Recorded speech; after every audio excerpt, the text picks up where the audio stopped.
Mortgage rates continue near the high levels in over a year. The yield on the 10-year Treasury is very close to the highest it's been in 2 decades.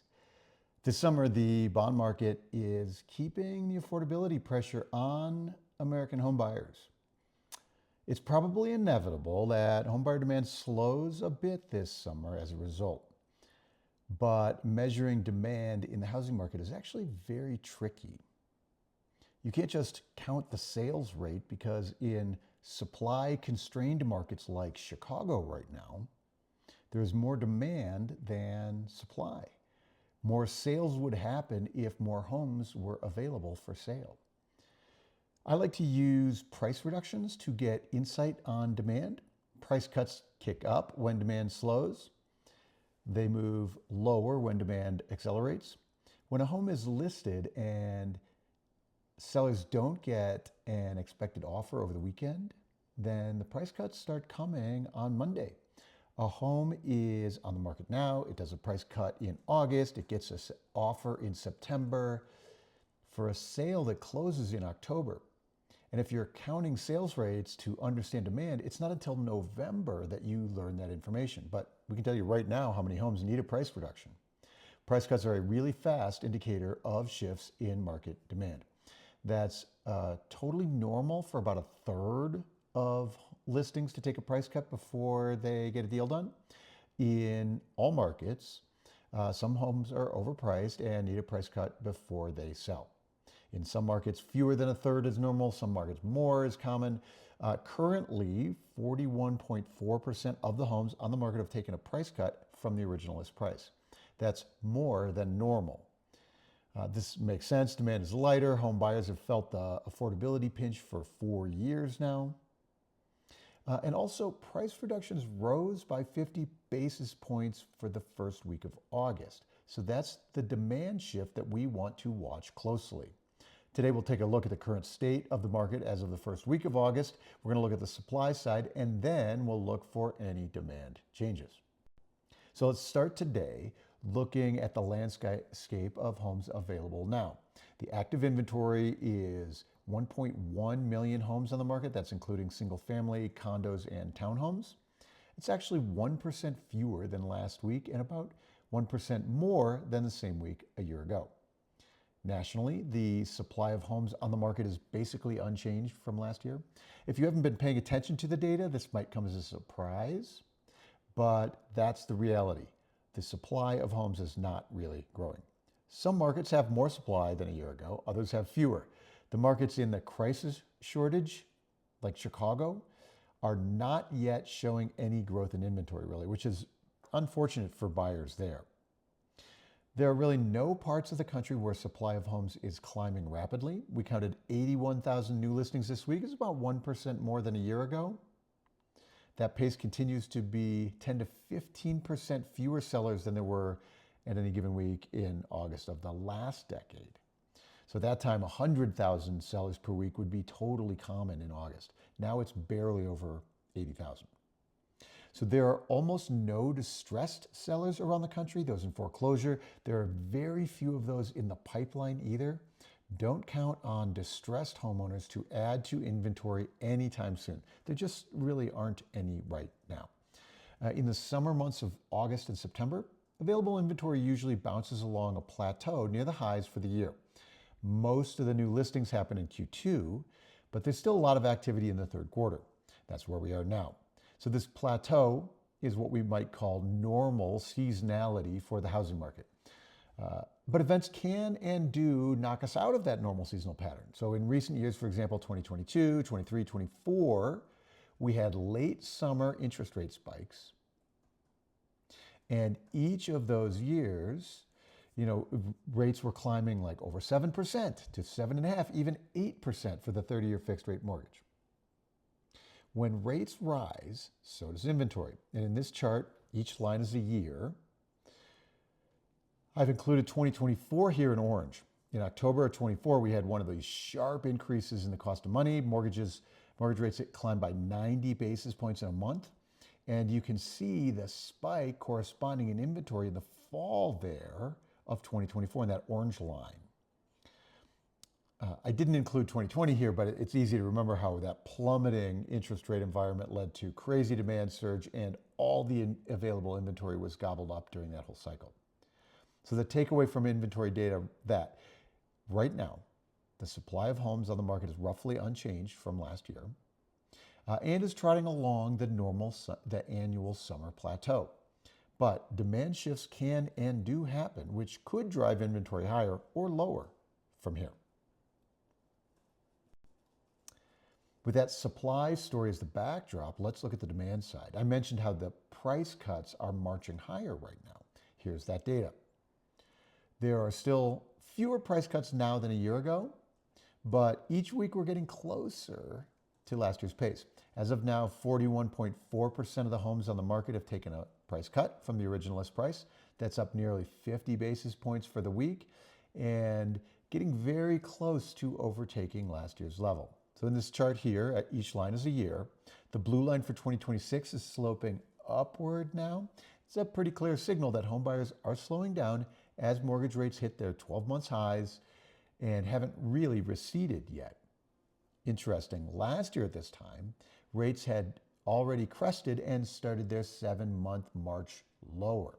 As a result, in Q3 last year, price reductions had passed the weakest relative levels of demand in 2025. As rates improved, demand improved, so fewer price cuts were required by sellers. Sales rates started inching higher and inventory started contracting.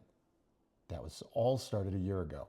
The purple line here is showing the price cuts for 2025 had plateaued and drifted lower in the second half of the year. Contrasted that to 24 and especially 23 here in this chart. The late year mortgage rate spikes in those years first moved price cuts higher, very visibly in the data, the yellow line here. Once inventory built up, that then created conditions for flat home prices we have now in much of the country in 2025 and 26. So the sequence goes price reductions, then sales and inventory change in the following months. Then the following year, home prices get the impact. So what happens to price cuts in the rest of 2026? Well, if I'm a seller in the late summer here, I'm paying attention to this demand indicator. Do you want to be on the front of this curve or behind it? Sellers should pay attention to the price cuts trend in their local markets. Some places have super tight inventory.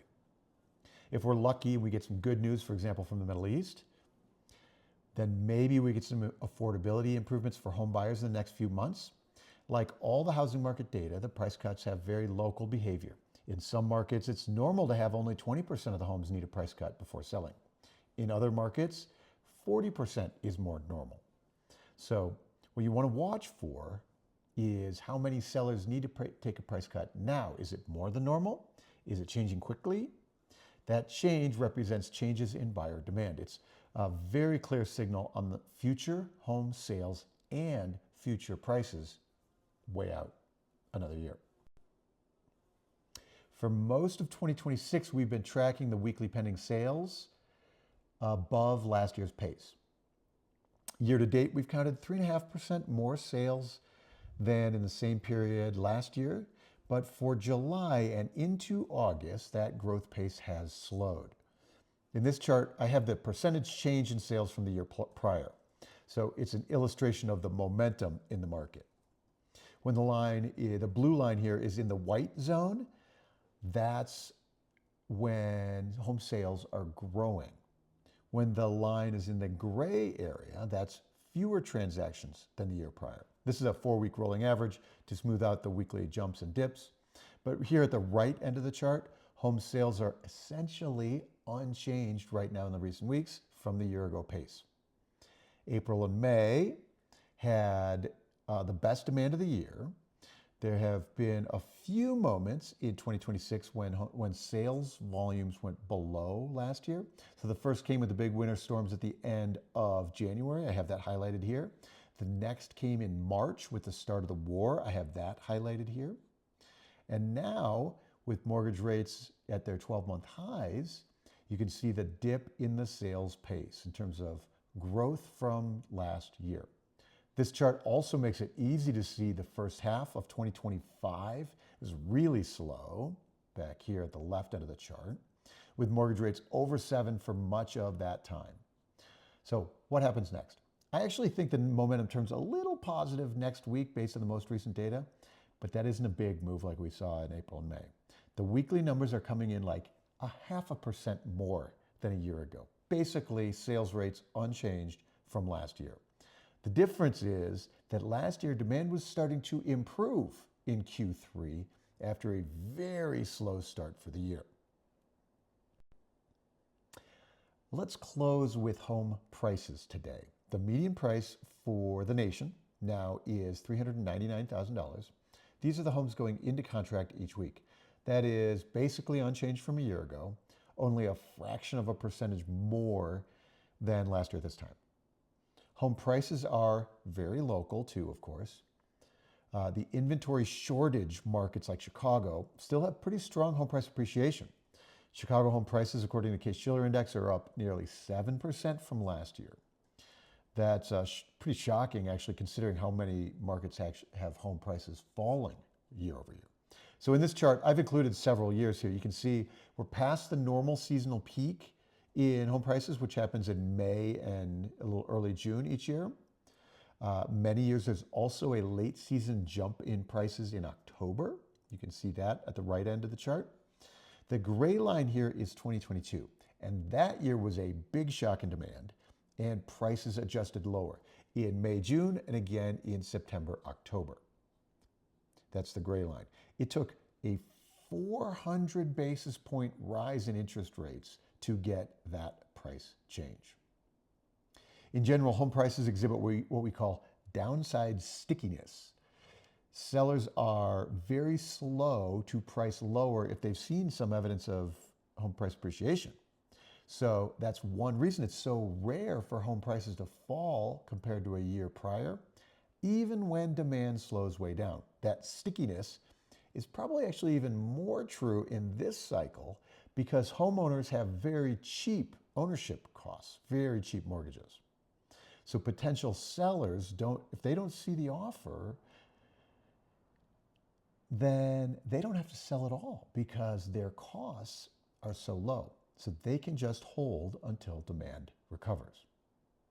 So the takeaway on prices, current levels of price reductions are elevated and they signal changes in demand, but it does not signal broadly falling home values.